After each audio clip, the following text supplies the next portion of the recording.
Hola, ¿qué tal? Vamos a empezar con esta presentación.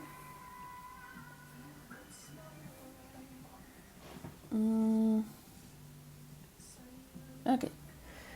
Fractales y biología. Dentro de la modelación matemática existen otras herramientas matemáticas y computacionales como son los fractales. ¿Qué es un fractal? Vamos a comenzar con la cita que dice: las nubes no son esferas, las montañas no son conos, las costas no son círculos y la corteza no es suave, ni los rayos viajan en línea recta. Benoit Mandelbrot, en 1975, acuña lo que es el término fractal. Y este proviene del latín, que significa fragmentado y o irregular. Es decir, un objeto como este que está aquí, que tiene ciertas características. ¿Cuáles son las características que definen un fractal? Por ejemplo, los fractales poseen, además de formas distintas, dimensiones no enteras, es decir, dimensiones racionales. A aquellas dimensiones se les denomina dimensión fractal y lo vamos a ver en un momento. Los fractales además tienen característica de autosimilaridad o autosemejanza. Esto significa que el objeto se repite a distintas escalas. Veamos el primer caso. El primer caso representa la autosimilitud exacta o estricta, porque si ustedes se dan cuenta, en cuanto más zoom se le hace, aparece exactamente la misma figura. A este se le denomina un copo de nieve y lo vamos a estar viendo durante la presentación. El segundo presenta autosimilitud aproximada, es decir, obviamente, si es un objeto real, al hacerle zoom no vamos a volver a encontrar el mismo objeto, ¿verdad? Y prácticamente solo vemos algunas escalas de este. Aquí es donde van a entrar muchos de los fractales de biología que vamos a ver más adelante y por los cuales quiero despertar el interés en ustedes en este tipo de objetos. El siguiente, la autosimilitud estadística, digamos que es la menos exigente. Sería un objeto como este y solamente se conservan algunas de las propiedades de similitud en un cambio de escala. En este caso es como una montaña, claramente pues lo estamos viendo en una simulación computacional, pero es lo que representaría en una montaña, un cráter e incluso, ¿por qué no?, un mapa que vamos a mencionar también más adelante. Por cierto, a este se le llama brócoli romanesco. Es una coliflor romana y bueno, claramente, como habíamos dicho, presenta una autosimilitud aproximada, también denominada cuasi autosimilitud. Bueno, sigamos. Existen varios tipos de fractales y vamos a definirlos en dos grandes tipos, ¿no? Los fractales lineales y los fractales no lineales. Los fractales lineales, empecemos por este, se pueden encontrar a través de una iteración infinita de un proceso geométrico específico. ¿Qué significa una iteración infinita? Vamos a empezar por este. Yo tengo una línea recta, este se le denomina el conjunto de Cantor. Esta línea recta de aquí, yo la voy a dividir en tres partes iguales y voy a quitar la parte de en medio. Si yo hago eso, aquí si se fijan, estamos como en el tiempo 0. En el tiempo 1, haciendo lo que yo acabo de describir, ocurre lo siguiente. Ok, entonces tú me dijiste partes toda la recta, que puede ser una unidad, la divides en tres pedacitos idénticos y le quitas el pedacito del medio, quedándonos dos partes del inicial, ¿verdad? Estas dos partes, digamos que representan el mismo objeto, es la misma recta, pero en otra escala, ¿no? Este es en el tiempo 1. Si yo hago lo mismo ahora con las rectas con las que me acabo de quedar, entonces, ¿qué esperarían ver? Fíjense, en este, pártalo en 3, quiten la parte del medio, pártanlo en 3, quiten la parte del medio. ¿Cuántos pedacitos creen que van a tener? Piénsenlo un momento. Ahora veámoslo. Exacto, voy a tener 4 pedacitos del mismo tamaño y efectivamente cada uno de estos pedacitos, si ustedes le hacen zoom en su computadora, pues va a ser idéntico al primer pedacito de acá o incluso a este, ¿verdad? Este es el tiempo 2. ¿Qué va a pasar en el tiempo 3? Hagan lo mismo con cada uno de estos pedacitos, divídanlo en 3, quítenles la parte de en medio. ¿Cuántos pedacitos creen que se van a quedar? Hagámoslo. Ok, para n igual a 3, entonces ahora tengo 1, 2, 3, 4, 5, 6, 7, 8 pedacitos. ¿Ya vieron? Y si ese proceso se repite de forma indefinida, bueno, en cómputo se le denomina iteración a todos estos pasitos. Desde n igual a 0, que obviamente ahí no ocurre nada, empezando en n igual a 1 es nuestra primera iteración, n igual a 2 es la segunda, n igual a 3 es la tercera. ¿Qué va a pasar en n igual a 4? Seguramente ya saben la respuesta. Vamos a hacerlo. N igual a 4. 1, 2, 3, 4, 5, 6, 7, 8, 9, 10, 11, 12, 13, 14, 15, 16 elementos. ¿Qué pasa en n igual a 5? Ya son muchos más. N igual a 6, n igual a 7. Y así yo lo puedo dejar de forma indefinida. Este proceso que yo estoy viendo aquí es un proceso de repetición. Pero si la n la dejo avanzar hasta n muy grande, cuando n tiende a infinito, esto nunca va a desaparecer. Son como los números reales. ¿Por qué? Porque cada zoom van a tener posibilidad de ver esos pedacitos. Para eso el cómputo nos sirve bastante. Eso es una iteración, ¿de acuerdo? Y el proceso geométrico especificado para pues es el que les mencioné. Dividir al objeto en 3 partes y tomar la de en medio, quitar la de en medio. ¿Ok? Este se le llama el conjunto de Cantor, y así como estos 3, los pueden encontrar en GeoGebra online. Ustedes pónganle conjunto de Cantor GeoGebra y a este autor y van a poder ver lo que les digo, para que hagan ustedes su propia interacción y jueguen con esto. Bueno, siguiente. Otro fractal lineal es la curva de Koch. La curva de Koch lo que tienen es un triángulo y lo que van a hacer es, como en el anterior, van a dividir entre 3 cada uno de los lados del triángulo. Pero en este caso no van a quitar ese pedazo, sino van a construir un triángulo sobre la segunda división. Es decir, si este es 1/3, este es 2/3 y este es 3/3, en 2/3 van a tener un triángulo extra. Vamos a ver. Tengo entonces aquí n igual a 0.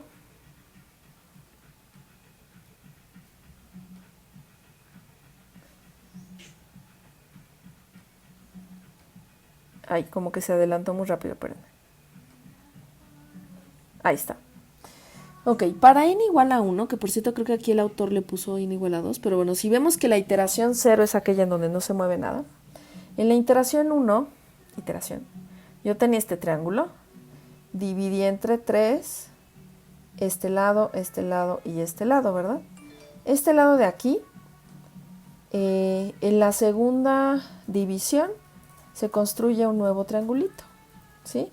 Que por cierto este es un triángulo equilátero, olvidé mencionarlo, eso es muy importante decirlo. Y aquí hay otro triángulo equilátero, ¿verdad? Y eso en cada uno de los lados. Esto es como una estrellita, ¿verdad? ¿Qué va a pasar en la siguiente iteración? Si en la anterior yo tenía solo 3 lados y ahora tengo 1, 2, 3, 4, 5, 6, 7, 8, 9, 10, 11, 12 lados, ¿cuántos voy a tener después? Sigamos.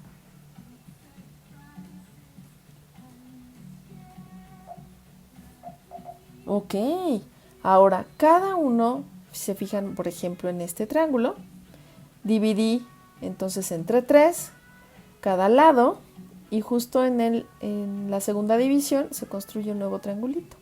Ok, y esto se va poniendo bonito, ¿no? ¿Qué creen que pase después? ¿Y cuántos lados tengo ahora construidos? Cuéntenlos. Sigamos. Digamos que vamos en la segunda iteración, que para este autor dice que es la 3. Ok, ¿ya se fijaron? Se está poniendo más bonito el asunto.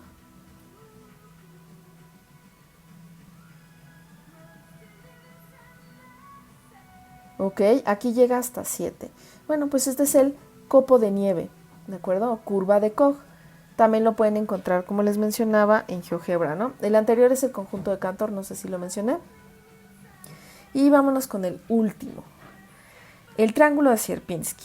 El triángulo de Sierpinski, entonces, también cumple con la definición de a través de una iteración infinita de un proceso geométrico especificado. Vamos a ver ahora, el anterior también era un triángulo, pero aquí la idea es, vamos a dividir cada uno de los lados justo a la mitad. Y en esos puntos de ahí vamos a construir un triángulo que está dentro, ¿de acuerdo? Este también es un triángulo equilátero. Y una vez construido, el triángulo que está aquí en medio lo quitamos. Entonces veamos, esta es la iteración número 0.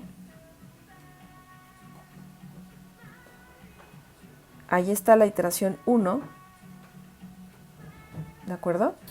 Fíjense, entonces dividí justo a la mitad cada uno de los lados, trazo el triángulo formado por esos 3 puntos y ese triángulo de aquí lo quito. Listo. Hago lo mismo con el que sigue. Ok. Ahora este triángulo de aquí lo dividí justo a la mitad, a la mitad, a la mitad. Trazo el triángulo que está aquí, lo quito. En el triángulo de acá lo mismo y en el triángulo de acá lo mismo. ¿Cuántos triangulitos yo había obtenido si yo quitaba este? De un triángulo grandote obtuve 3 triángulos idénticos al original, ¿verdad? Después, ahora obtengo los verdes, 1, 2, 3, 4, 5, 6, 7, 8, 9 triangulitos idénticos al original, o como bien dicen, copias del mismo. ¿Qué creen que ocurra más adelante? Ok, tengo 1, 2, 3, 4, 5, 6, 7, 8, 9, solamente en este, por 3, 27, exacto. Y así, ustedes pueden ir jugando con este y van a encontrar formas geométricas súper interesantes y muy bonitas. ¿Ya vieron? Pues estos son los fractales lineales. Vámonos con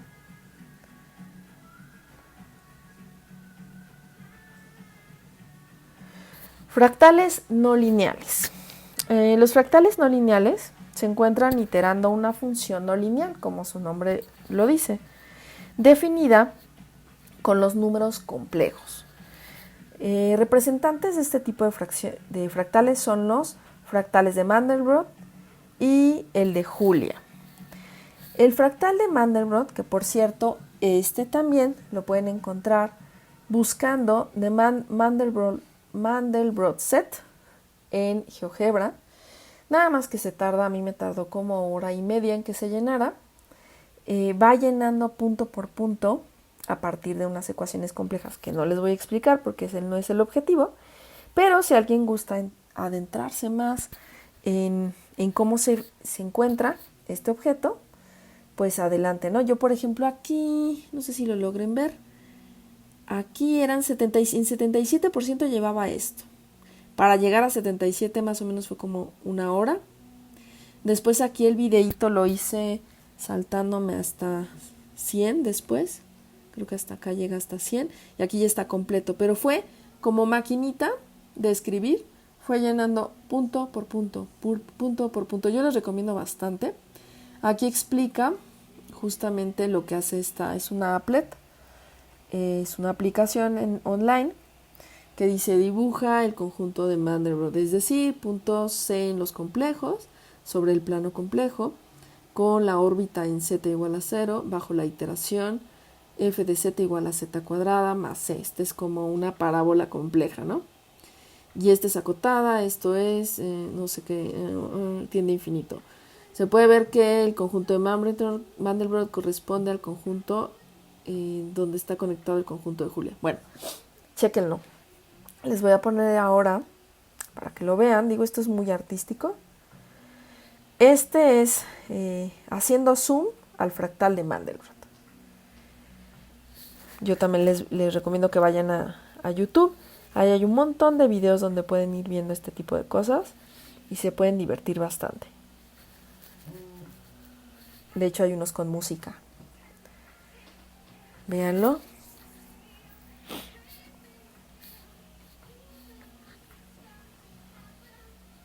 Vean esas formas geométricas tan bonitas. Y la repetición de la misma imagen que se encuentra una y otra vez.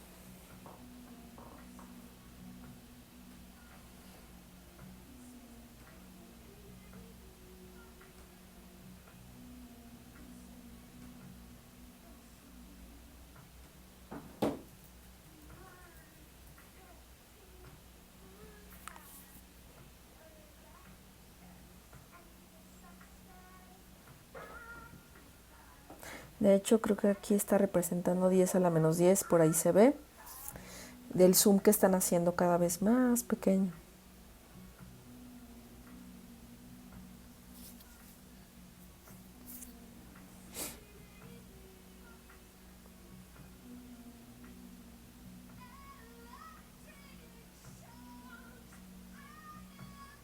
Y alguien se preguntará, ¿y eso qué? ¿Cómo lo hacen en una computadora?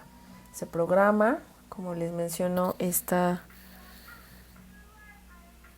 sucesión por recursión de los números complejos, y a partir de esto van obteniendo estas figuras.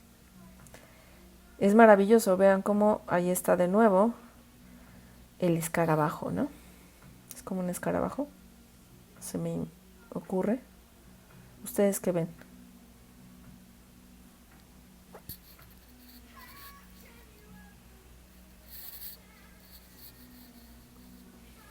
Está padre, ¿verdad? Ahí dice, ya marca 10 a la menos 20.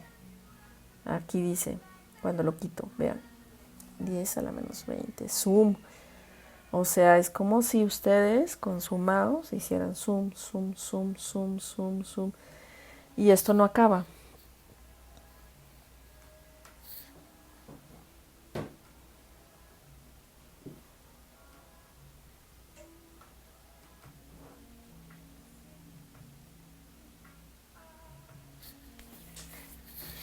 Ahí los estoy dejando disfrutarlo un poco.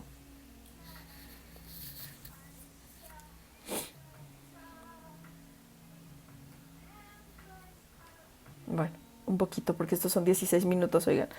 Entonces, bueno, el conjunto de Julia. El conjunto de Julia es así llamado por el matemático Gaston Julia, no sé cómo se mencione su nombre.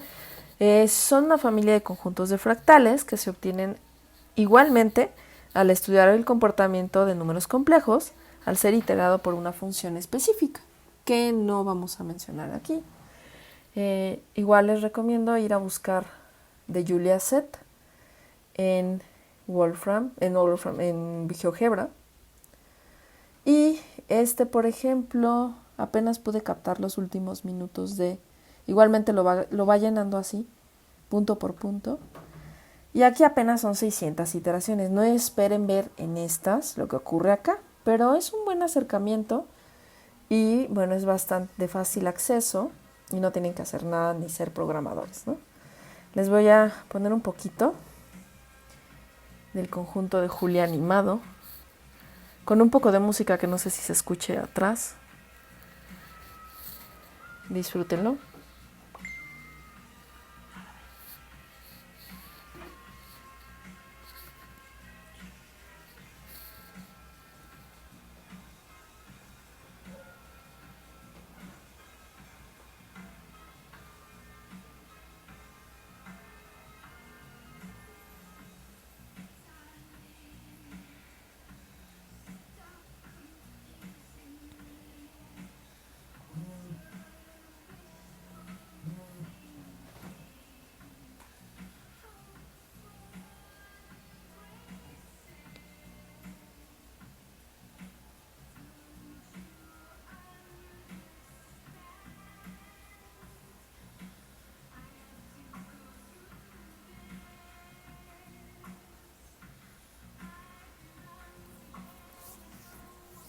Qué cosa, eso se ve padrísimo, ¿no? Muy psicodélico.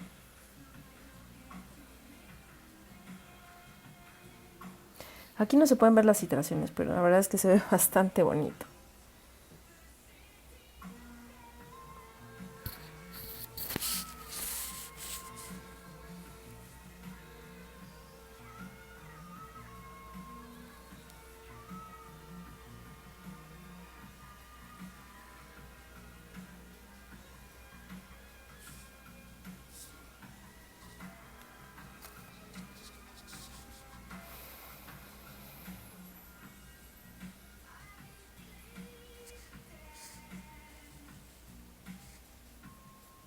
Bueno, igualmente búsquenlo, hay bastantes videos que son muy atractivos para visualmente. Y bueno, obviamente para adentrarse, si quieren saber más sobre la función, pues ahí están, ¿no? Sigamos.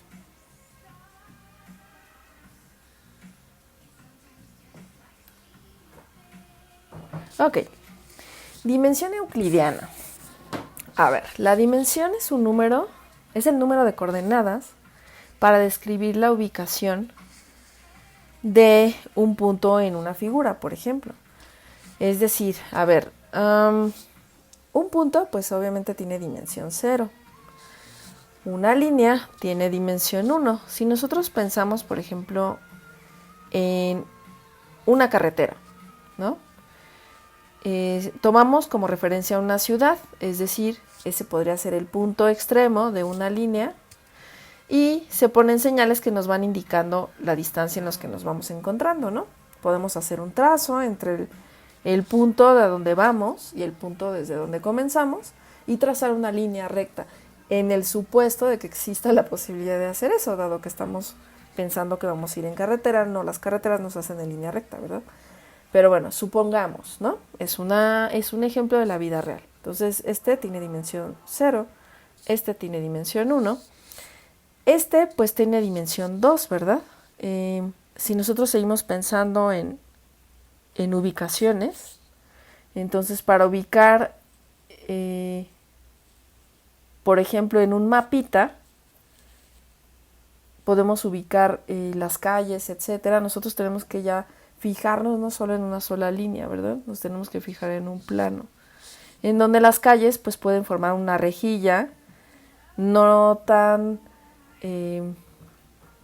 perfecta, ¿no? Para ubicar lugares específicos, ¿no?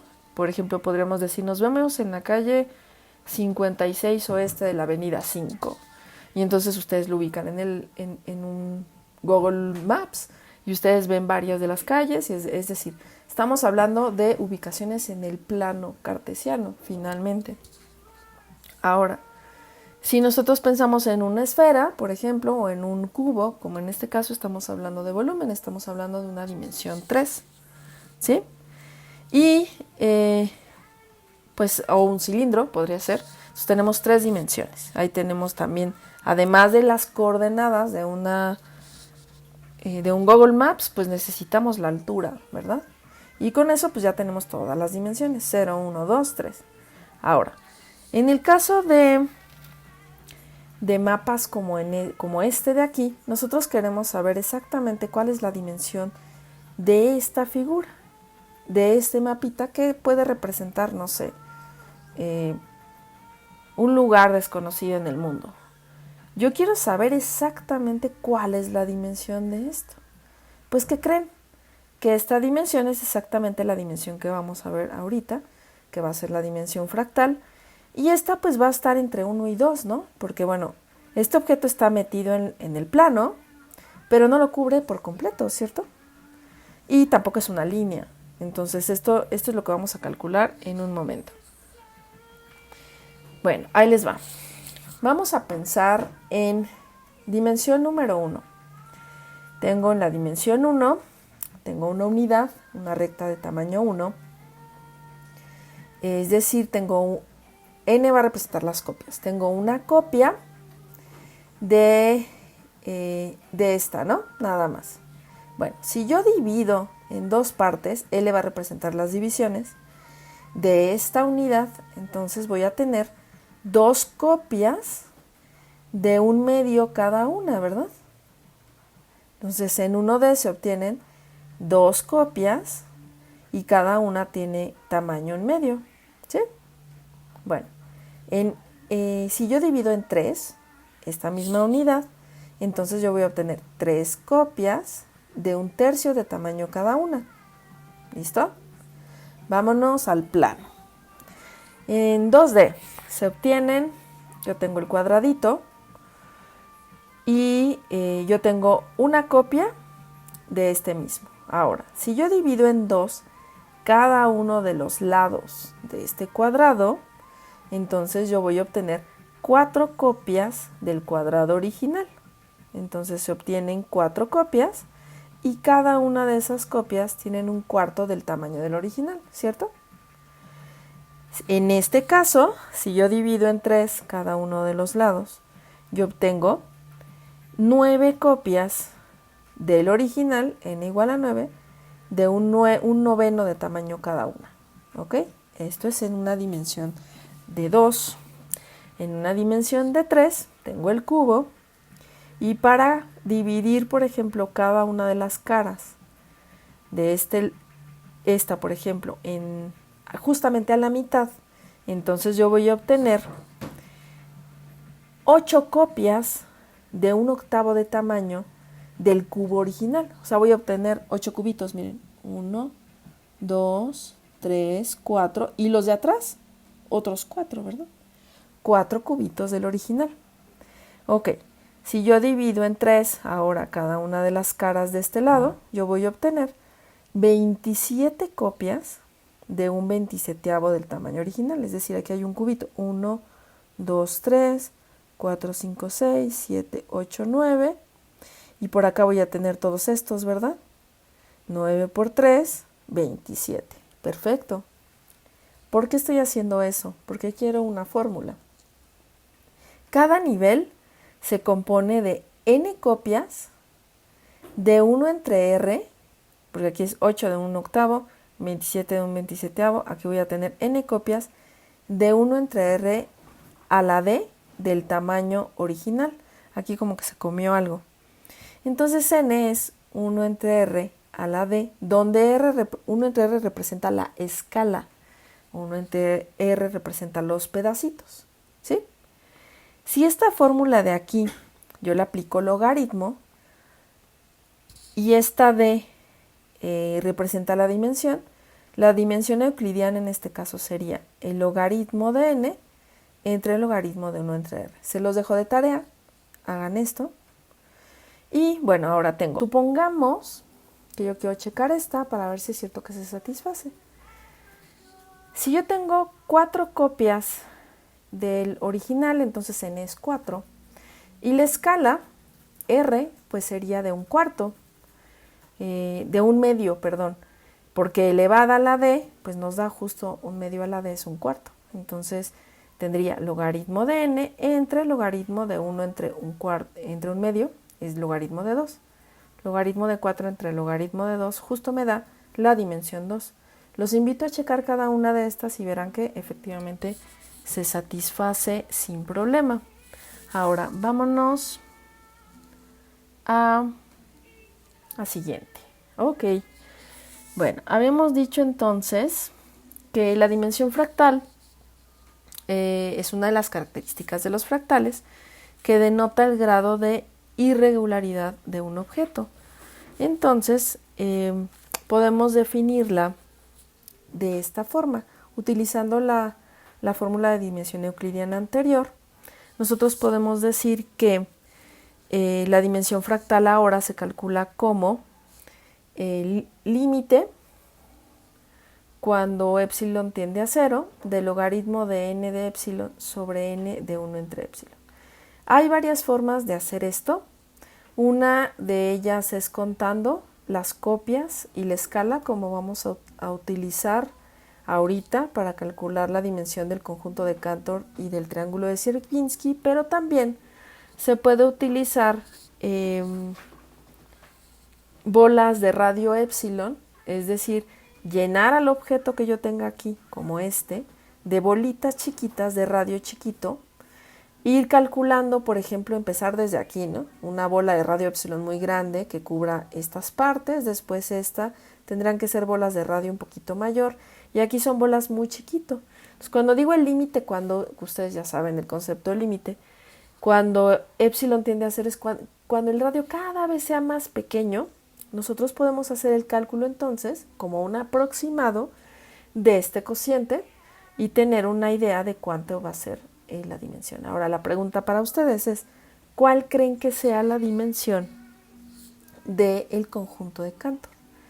Si se fijan, hacen un zoom y esto sí lo van a poder ver como una recta normal, pero cada vez son más pequeños, ¿verdad? Esta dimensión pues va a estar entre 0 y 1. Es decir, no, obviamente no es 0, porque pues si hacen zoom van a poder ver las rectas, pero claramente no va a tener una dimensión de una recta. La dimensión de una recta sería solo la iteración 0. ¿Cuál creen que sea ahora la dimensión del triángulo de Sierpinski? Y por alguien seguramente ya sabe, la dimensión va a estar entre 1 y 2. Es decir, no va a ser del tamaño de una recta esto, pero, porque está en el plano y vive en el plano, pero no puede ser de tamaño 2. Entonces van a ser dimensiones fraccionarias, dimensiones racionales, que ustedes también ya saben a qué me estoy refiriendo porque ya vieron el concepto de número. ¿Cómo obtengo esto? Bueno, pues para ello voy a tener que salir de aquí. Yo ya le tomé foto por acá a esto. Y vamos a ver, vamos a pintar. Para i igual a 0, la iteración 0, tengo una copia del original, ¿verdad? O sea, aquí no estoy haciendo absolutamente nada. Para la iteración 1, ¡ay! Déjenme hacerlo más grande. Bien, yo ya tengo 2 copias del original de tamaño 1 entre r, es decir, 1/2 cada uno, ¿verdad? Ay, perdón, de 1/3 cada uno. Porque lo que hicimos fue dividirlo entre 3 y se van a quedar solamente esta y esta. Cada una de ellas tiene 1/3 del tamaño original. Para i igual a 3, igual a 2, perdón, iteración 2, solo vamos a hacer 3 iteraciones. Yo tengo 4 copias de tamaño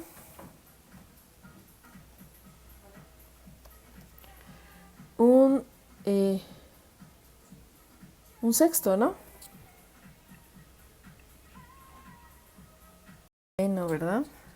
Porque yo tengo que este valía 1/3, entre 3, efectivamente es 1/9. Entonces, cada una de estas tiene n copias de 1/9. Luego, nos vamos en i igual a 3.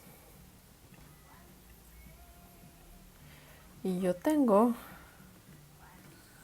n igual a 5 no, n igual a 8, ¿verdad? Copias ahora de 1/27, porque efectivamente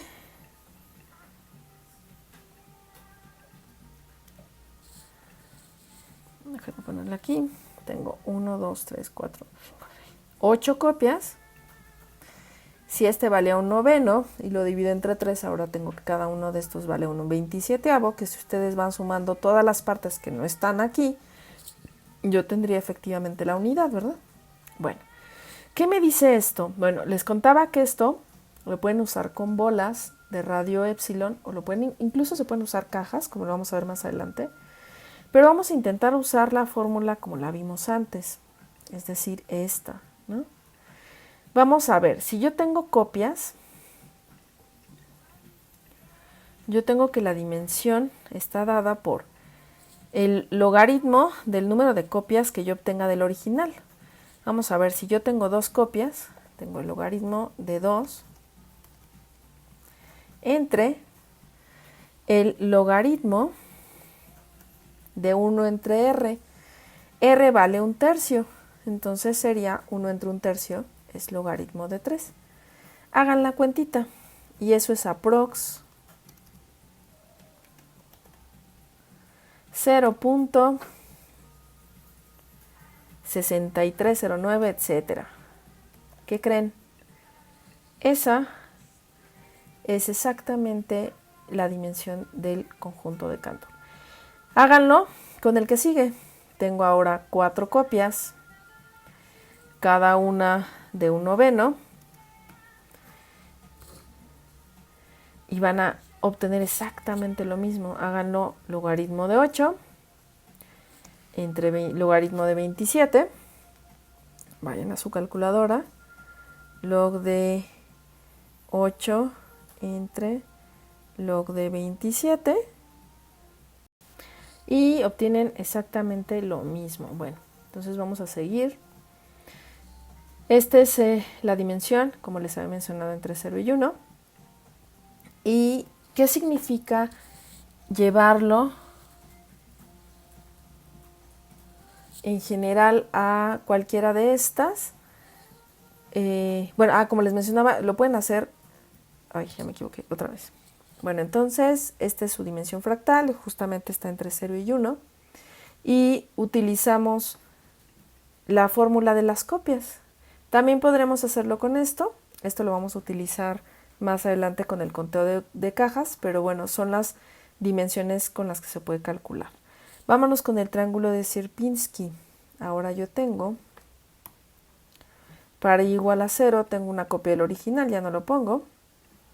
Vamos a poner iteración 1. Acá solo tengo la vista de estas dos y una de n, ¿no? Iteración 2. Ok. La pregunta aquí es, ¿cuántas copias tengo del original, no? Esa sería la pregunta. Si aquí tengo una sola copia, acá tengo 3, ¿no? Entonces tengo 3 copias del original, del triángulo original. Y ¿cuál es la R, no? Es decir, ¿cuál es la razón 1 entre R? Entonces vamos a ver, R estaría dado por 1/2, la escala es 1/2. Esto lo pueden ver en la construcción de acá. Cuando vimos esto, véanlo. Dividimos justo este en 3 y se aumentó 1, ¿verdad? Entonces, no, este no es, este es el de... Es esto. Perdón. Dividimos justo la mitad del triángulo y quitamos el del medio, ¿verdad? Entonces, tengo 3 copias del original y cada uno de estos es exactamente la mitad del triángulo más grandote. ¿De acuerdo? Okay. Con ese simple dato, yo puedo decir que entonces la dimensión está dada como el logaritmo de 3 entre el logaritmo de 1 entre r, 1 entre 1/2 es logaritmo de 2. Calcúlenla. Y eso es aprox 1.585.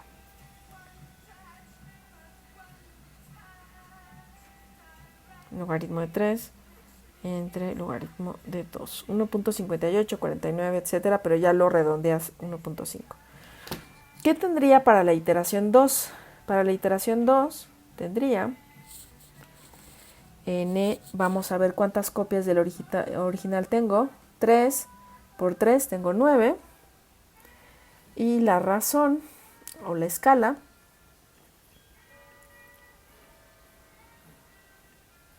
sería de 1/4, ¿verdad? Es decir, este es 1/4 del original. Si yo hago esto, logaritmo de hecho no sé si también ya se dieron cuenta de lo que está aquí, desde el de Cantor, logaritmo de 9 entre logaritmo de un cuarto, 1 entre un cuarto, que es logaritmo de 4. Eso es igual a como si tuvieran logaritmo de 3 al cuadrado entre logaritmo de 2 al cuadrado. Una de las propiedades del logaritmo es que si tenías logaritmo de a a la k se sale. Entonces, esto es igual a 2 por el logaritmo de 3 en el numerador, entre 2 por el logaritmo de 2. Y volvemos al mismo caso, porque el 2 de arriba y el 2 de abajo se van a cancelar y obtengo esto. Entonces, para cada una de las iteraciones en uno de cualquiera de estos fractales lineales, pues yo voy a poder obtener la dimensión a partir de la primera iteración, porque las demás van a ser una generalidad. De hecho, en esto es logaritmo de 2 al cubo, entonces puedo sacar el 3 porque es una propiedad de los logaritmos, entre el logaritmo de 3 al cubo. Efectivamente el 3 se va a cancelar y obtengo el logaritmo desde la original. ¡Wow! Entonces está padre, ¿no? Con esto ya podemos obtener. Y sí, la dimensión está entre 1 y 2, 1.585. Sus primeras dimensiones fractales. Continúo. Ok, yo estaba aquí. Bien. Bueno, el método de box counting, ¿no? El método de conteo de cajas. Me voy a quedar afuera otra vez porque lo voy a utilizar. Vamos a guardar esto. Ok, ahora sí, como les mencionaba, la dimensión fractal no solo se puede calcular igualmente utilizando esta para las fractales lineales. Acuérdense que hay varios tipos de fractales y esto sería más bien como un fractal no lineal, ¿no?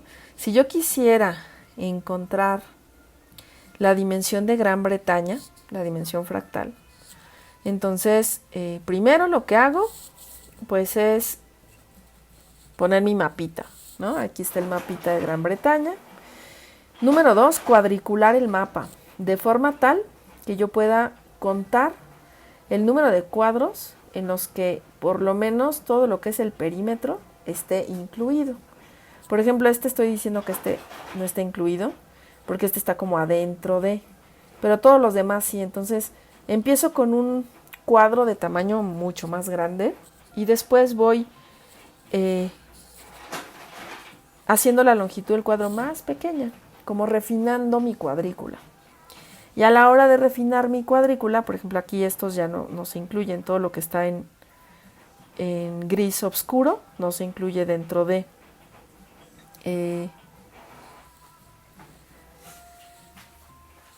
este de aquí, por ejemplo, pues ya cada vez es más detallado donde está la región de afuera. Y una vez que yo hago eso,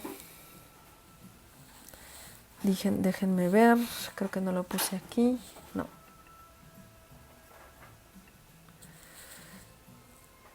Es más, yo puedo agarrar prácticamente Excel y ya lo hice. Y entonces graficar número de cajas versus escala, ¿no? La escala es exactamente 1 entre R que nosotros tenemos. En algunos libros le llaman S. Y yo puedo ir contando número de cajas en los que se encuentra el perímetro. Y puedo ir graficando la escala. Por ejemplo, aquí puedo decir que en la escala 0 no pasa nada, ¿no? Acá puedo decir que esta es la escala 1 entre 0.5 porque 0.5 es el tamaño del radio de esta cosa.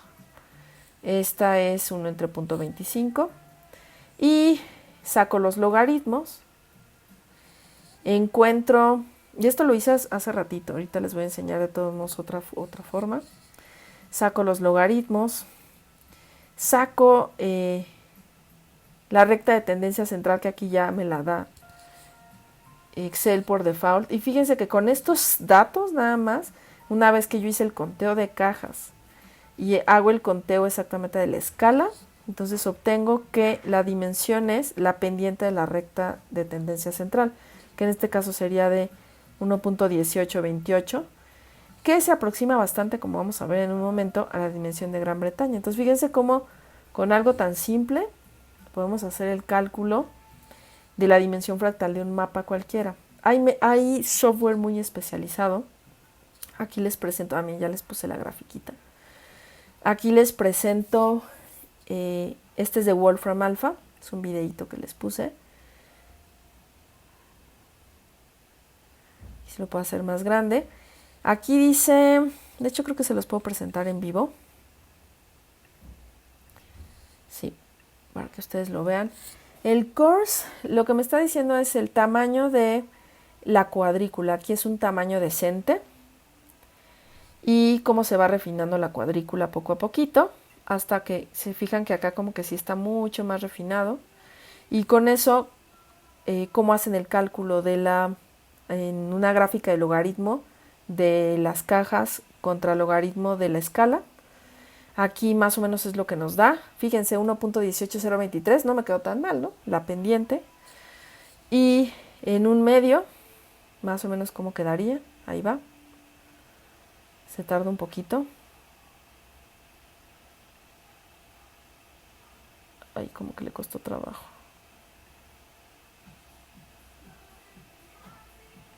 Y en un fino.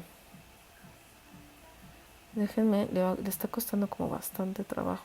Parece que tengo mal internet. Ahí va.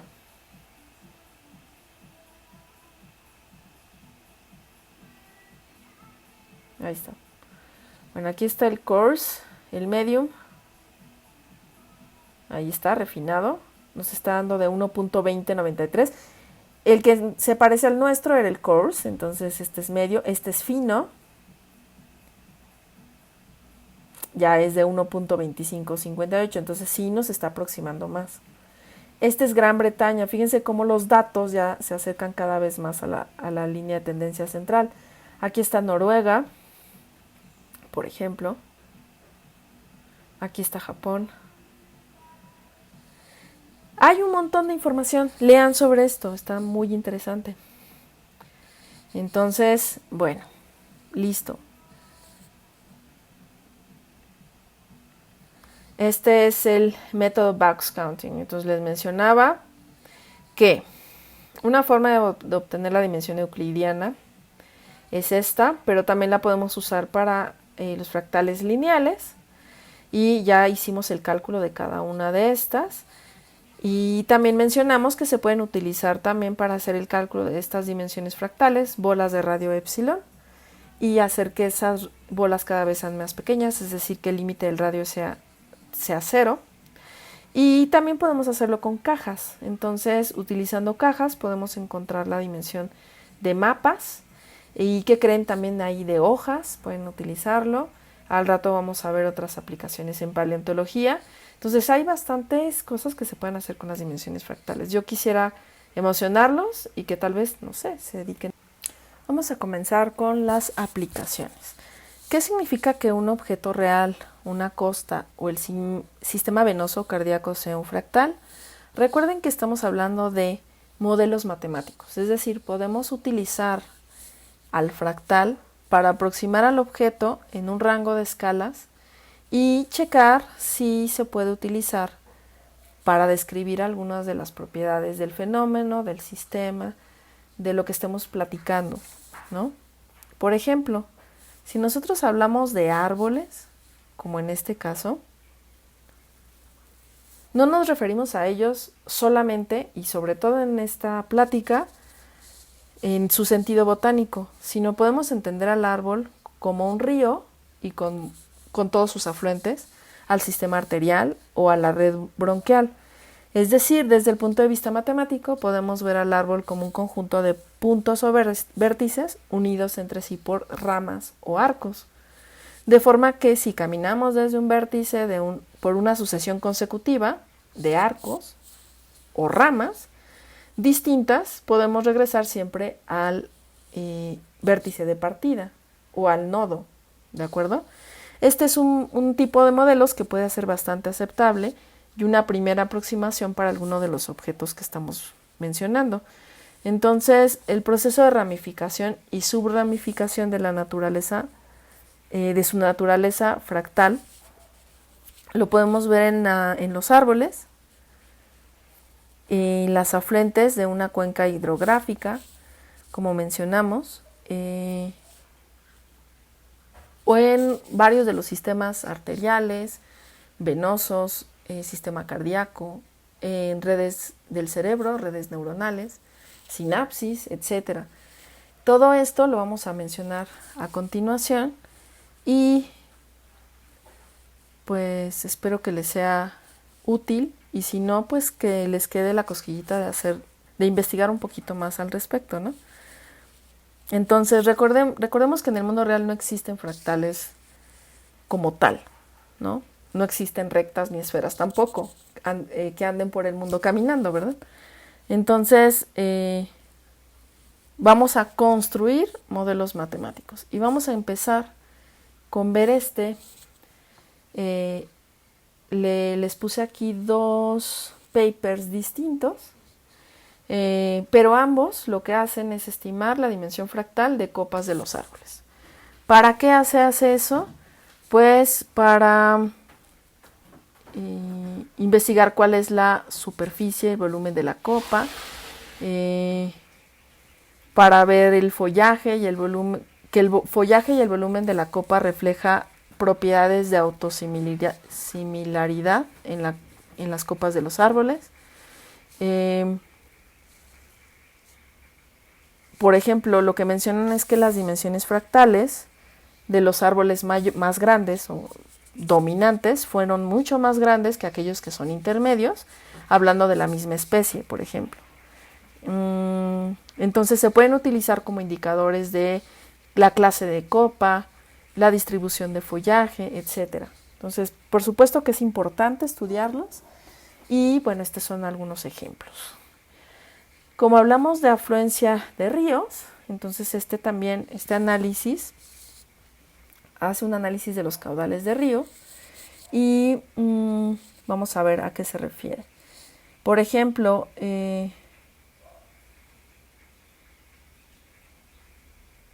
dice,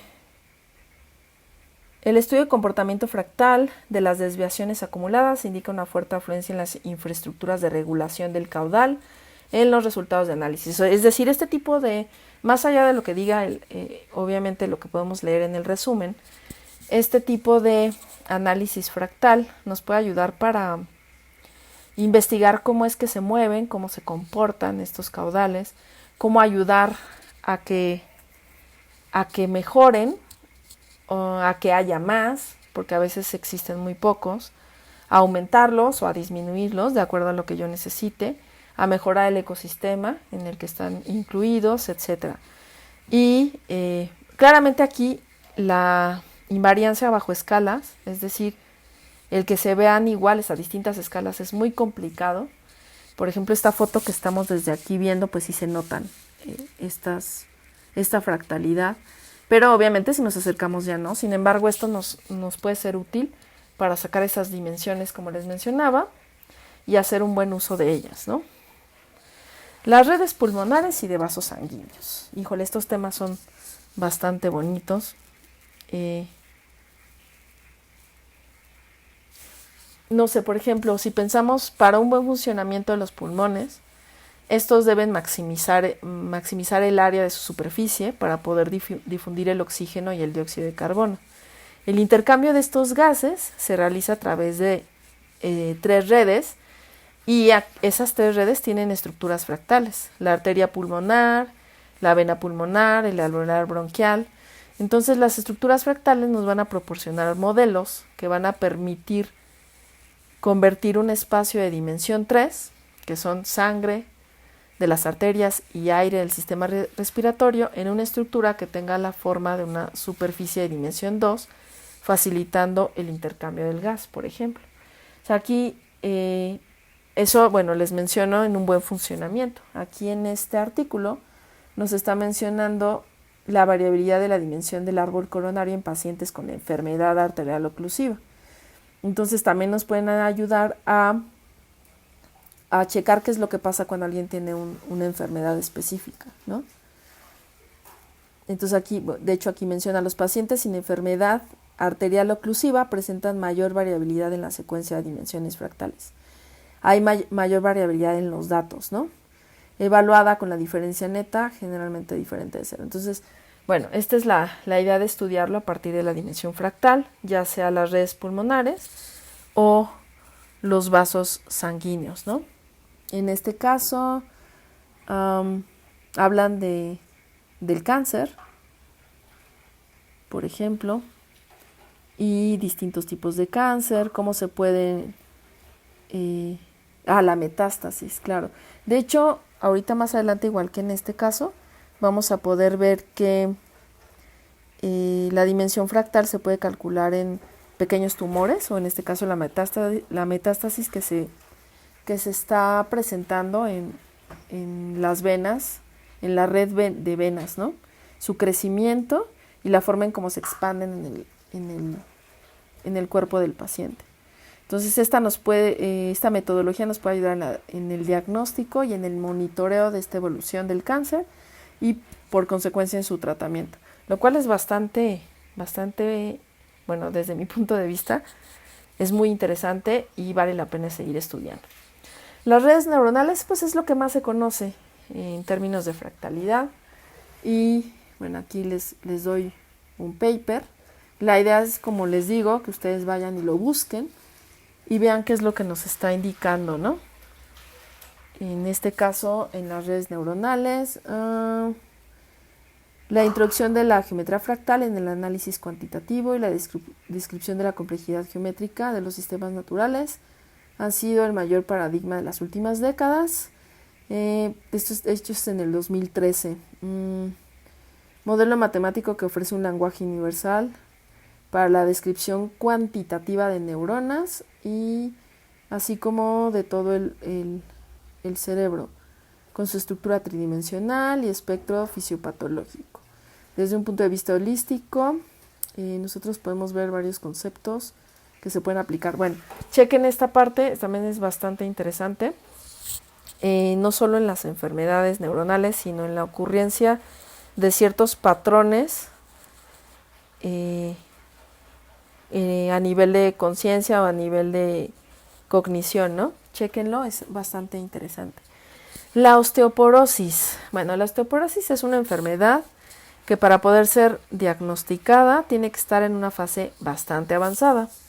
Entonces esta se detecta analizando la textura en los huesos. Acá hay una foto de esto, ya que son en los que se ven bastante afectados cuando esta enfermedad ataca a una persona. Muchas veces la alteración tiene que ser muy grande para poder apreciarse y esto obliga a que los tratamientos tienen que ser muy complicados. Entonces, bueno, aquí hay una comparación en la textura de los huesos de este y se toman muestras de esto para ver si se detectaba la presencia de la enfermedad. Dado que los fractales tienen que ver con texturas también, entonces esto ha permitido avanzar bastante en la detección de tumores a través de ciertas texturas que parece que se ramifican como tipo fractal, ¿no? Entonces aquí les pongo dimensión fractal, un diagnóstico posible para indicación de osteoporosis. Hay términos que obviamente no conozco tanto y bueno, aquí describen lo que hacen, ¿no?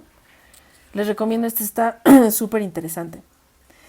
Y bueno, viene un tema bastante bueno también, el cáncer de mama. Y bueno, a mí en lo particular me gustó bastante y es bastante reciente. Y dice así: a través del procesamiento de imágenes biomédicas se hace un estudio de las características fractales y esto ha demostrado ser bastante útil, dado que se logran caracterizar formas y complejidad que aportan información muy valiosa.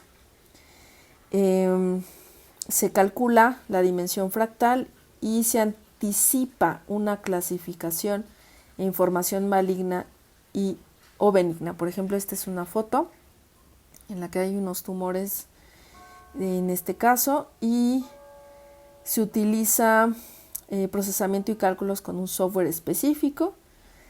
Se obtuvieron tumores benignos y se evalúan esas dimensiones. Fíjense, aquí utilizan el algoritmo box counting. Este es de hecho una foto de lo que ellos están realizando a partir de estas gráficas, de estas imágenes, y cómo es que van calculando estas dimensiones. Esto en particular se me hace excesivamente interesante, espero que ustedes también. Y vamos a terminar con uno de paleontología. Lo que hacen en este artículo pues es estudiar las amonitas, su estructura fractal, y con ello pues poder identificar ciertos indicadores de cuándo son estas piezas, de la diferencia entre las piezas que han encontrado, la forma en cómo pueden conservarlas. Es decir, hay como muchas razones por las cuales se pueden estudiar, y seguramente ustedes saben mucho más que yo al respecto de esto. Entonces, bueno, esta es la idea general. Al final les presentaré la bibliografía y con esto damos por terminada esta parte. Gracias.